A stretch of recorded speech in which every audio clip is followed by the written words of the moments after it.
Other ways that I've really been thinking about is when it comes to like how to think about delivering curriculum is I think of everything just in terms of like styles, right? So to me, there's 6 styles of guard, 6 styles of passing. So we try to like thematically set up games that lend to those styles. So what I mean by that is body lock passing. There's half guard passing. There's split squat headquarters passing. There's float passing, right? There's a loose, Outside pass.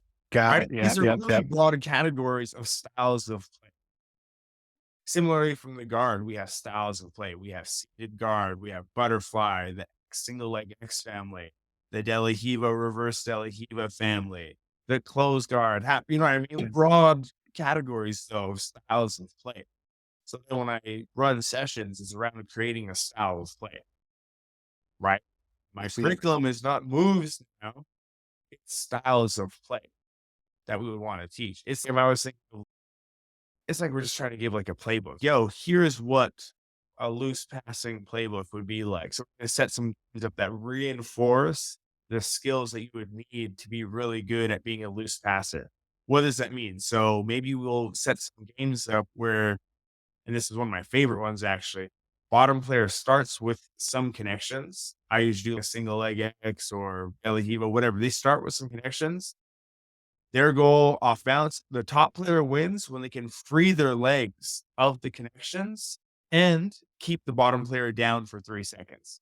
Because that is the first skill of loose passing, getting your legs free of the connections, but also being able to keep the other player down. So, like when I think of styles of play, that sort of influences how I'm going to set up my games. Does that make Yeah, sense? yeah. It makes total sense. The style shapes the constraints and the tasks. Yeah, because that's what's influencing how we're running practice, right? Is that's how Right. we go, hey, this is practice. If this were a sports team, we run this type of offense. Boom. We're gonna try and create some activities that will just lend itself to that type of Got uh it. Here's so here's yeah, I think of it as styles to play. And then the second thing I think of is a lot of my games, and this is just gonna be, I think, useful when it comes to design, is I make a lot of my games about creating like the precursor to what has to happen.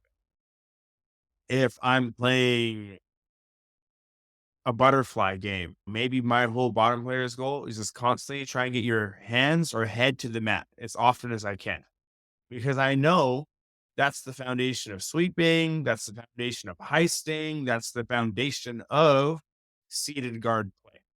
So if I make a game that's just all about creating that precursor over and over. So that first positive action, a lot of my games are around that first first engagement or the first good thing that would start the dominant. So those are just like a random blast of ideas, but some of the things that I try to keep in mind when thinking about delivering effective practice from this framework, because I can't just think of, hey, I'm going to teach this sequence anymore. I think I'm going to have to teach the skills that lend themselves to this type of engagement or this game.